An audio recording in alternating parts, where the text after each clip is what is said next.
जंगल में टूनी चिड़िया अपने पति रुस्लान के साथ एक नए घर में शिफ्ट होती है। टूनी चिड़िया बहुत ज्यादा खुश होती है कि हम अपने नए घर में आए हैं और रुस्लान की खुशी की भी कोई इंतहा नहीं होती। वीडियो शुरू करने से पहले मेरी आपसे रिक्वेस्ट है कि मेरे इस चैनल नेहू स्टोरी टीवी को सब्सक्राइब करें, क्योंकि इस चैनल पर रोजाना ही अच्छी वीडियोस आती रहती है। फिर एक दिन टूनी रुस्लान से कहती है, रुस्लान जी मैं आपसे कह रही थी कि ये घर बहुत खूबसूरत है और इस घर में आके मुझे बहुत खुशी हुई। रुस्लान जी हाँ टोनी, ये घर तो बहुत खूबसूरत है। वाकई में इस घर का तो जवाब ही नहीं, इतना प्यारा है। तुम खुश हो ना? फिर टोनी रुस्लान से कहती है, हाँ रुस्लान जी मैं बहुत खुश हूँ और बहुत ज्यादा बातें होगी। अब मैं गर्मा गर्म आपके लिए आपकी कोई फेवरेट चीज बना कर लाती हूँ, ठीक है ना? इसी तरह अगली सुबह हो जाती है और रुस्लान टोनी से कहता है कि टोनी अब मुझे ऑफिस जाना है। टोनी मुझे लगता है कि मुझे ऑफिस से पहले ही काफी देर हो चुकी है। अब मैं ना ऑफिस के लिए निकलता हूँ, तुमने अपना ध्यान रखना है, ठीक है ना? फिर टोनी रुस्लान से कहती है, जी रुस्लान जी आप बेफिक्र होकर ऑफिस जाएं और आज ना आंटी भी आ रही है, मैं बिल्कुल भी अकेली नहीं होंगी। आंटी आज हमारा घर देखने आ रही है, मैं बहुत खुश हूँ। रुस्लान ये सुनकर बहुत खुश होता है कि अब टोनी अकेली नहीं होगी, तो रुस्लान ऑफिस चला जाता है। अरे आंटी आप इतनी देर क्यों लगा कर आई?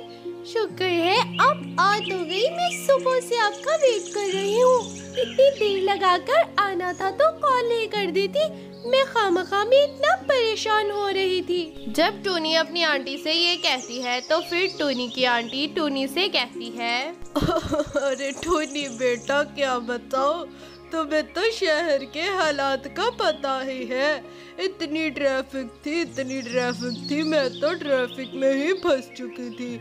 मुझे पता था मेरी टोनी सियानी बेटी मेरा इंतजार कर रही है, मगर बेटा क्या बताओ सिग्नल ही नहीं आ रहे थे आज, इसलिए मुझे जरा सी देरी हो गई। जब टोनी अपनी आंटी की ये बात सुनती है कि सिग्नल्स की प्रॉब्लम की वजह से मैं तुम्हें कॉल नहीं कर पाई, तो फिर टोनी अपनी आंटी से कहती है, ओके ठीक है आंटी जी, आप गुस्सा मत होए। आंटी आप थक गई होंगी, मैं आपके लिए कुछ बना कर लाती हूँ, आप तब तक रेस्ट कीजिए।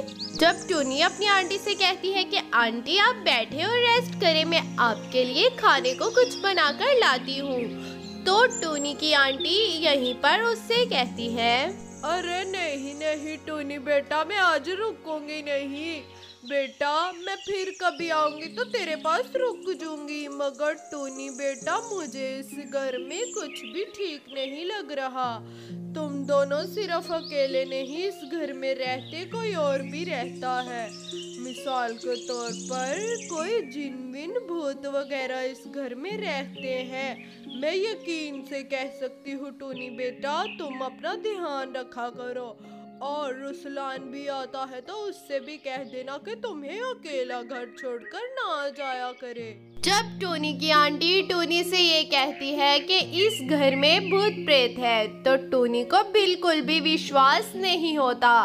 फिर टोनी अपनी आंटी से कहती है, अरे नहीं आंटी, आपका माइंड थोड़ा और किस्म का है, हमारे घर में तो ऐसा कुछ नहीं। हमें काफी दिन हो गए हैं यहाँ पर आए हुए, हमने तो कभी ऐसा कुछ नहीं देखा। इसी तरह टोनी की आंटी इसे सावधान कर देती है, मगर टोनी इस बात पर यकीन नहीं करती, क्योंकि टोनी एक ओल्ड बातों पर विश्वास नहीं करती। टोनी की आंटी ये कहकर चली जाती है कि मेरा काम था तुम लोगों को सावधान करना, अब तुम लोगों को खुद ही इस बात का पता चल जाएगा। तो टोनी की आंटी ये कहकर यहाँ से चली जाती है। आंटी को गए हुए काफी देर हो चुकी थी। टोनी आंटी की बातों को बहुत ज्यादा सोचती है और उन पर बड़ी ज्यादा गौर करती है कि कहीं आंटी की बात सच ना हो।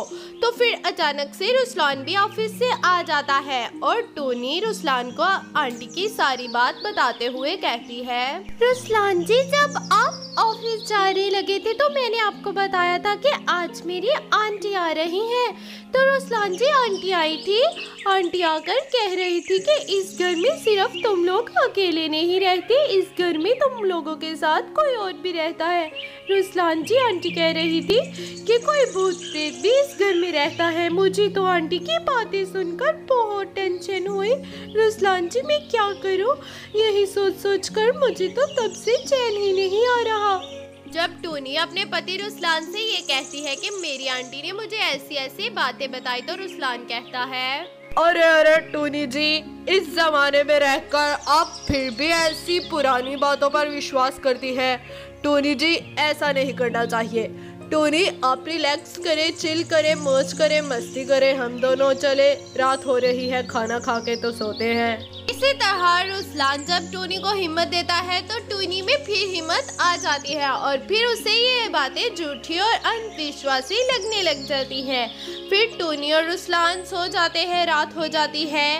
रात को अचानक से टूनी को प्यास लगती है तो टूनी बाहर आती है तो आकर देखती है, रुस्लान जी मुझे आए बचा लीजिए, चुड़ैल है, सचमुच में वो मुझे खा जाएगी। रुस्लान जी मुझे बचा लीजिए, रुस्लान जी प्लीज। टूनी की चिल्लाने की आवाजें सुनकर रुस्लान भागकर बाहर आ जाता है और आकर वो भी चुड़ैल से माफी मांगने लग जाता है। और रुस्लान कहता है, अरे अरे चुड़ैल दीदी प्लीज हमें माफ कर दो, हमें मत खाना, हमारी जान छोड़ दो चुड़ैल दीदी, हम यहाँ से चले जाएंगे, ये घर तुम्हारा ही है, प्लीज चुड़ैल दीदी हमें छोड़ दो। फिर दोनों मिलकर चुड़ैल के कानों में इतनी ऊंची ऊंची आवाज से माफी मांगना शुरू कर देते हैं कि अचानक से चुड़ैल को गुस्सा आ जाता है और चुड़ैल इन दोनों से कहती है, अरे चुप, बिल्कुल चुप, अब तुम दोनों में से कोई भी बोला ना तब फिर उसका गला दबा दूंगी मैं। तुम लोगों को समझ नहीं आती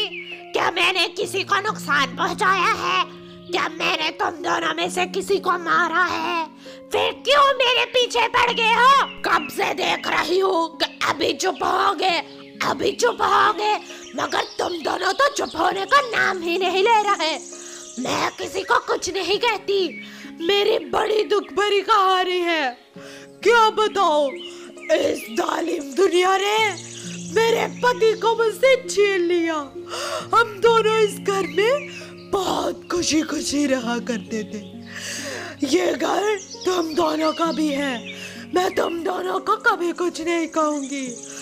आज मरे हुए मेरे पति को 15 साल बीत चुके हैं, तब से मैं इसी घर में रह रही हूँ। मैं अपने पति को बुला नहीं पाई क्योंकि मेरे पति बहुत अच्छे थे मगर लोगों ने उन्हें मार दिया।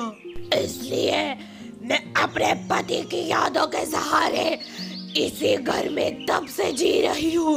मुझे इस घर में रहना अच्छा लगता है मगर आज तक मैंने कभी किसी को कोई नुकसान नहीं पहुँचाया। इसलिए तुम लोग चुपचाप इसी घर में रहोगे, कोई किसी को छोड़कर नहीं जाएगा क्योंकि मुझे तुम लोग बड़े अच्छे इंसान और बड़े भोले इंसान लगे। इसलिए आज तक मैंने तुम लोगों को कुछ नहीं कहा। मैं बिल्कुल भी बुरी नहीं हूँ। तुम लोग हमें बुरा बनाते हो, हम लोगों पर जुल्म करते हो, जिस वजह से हम लोगों को अपना डिफेंस करना पड़ता है। आज के बाद तुम लोग भी इस घर से कहीं नहीं जाओगे और मैं भी इसी घर में रहूंगी। हम सब साथ साथ रहेंगे और हम किसी को कोई नुकसान नहीं पहुंचाएंगे। सुन लिया तुम दोनों ने, ठीक है ना? चुड़ैल की ये दुख भरी कहानी सुनकर टूनी और रुस्लान को बहुत बुरा लगता है और वो दोनों फिर इसके साथ रहने पर राजी हो जाते हैं। वो फिर अपनी हंसी खुशी जिंदगी बसर करना शुरू कर देते हैं। तो बच्चों आप हमें बताएं आपको ये स्टोरी कैसी लगी। अगर स्टोरी अच्छी लगी है तो वीडियो को लाइक, चैनल को सब्सक्राइब और बेल के बटन को क्लिक करना नहीं भूलना। तो मिलेंगे नेक्स्ट वीडियो में, तब तक के लिए गुड बाय।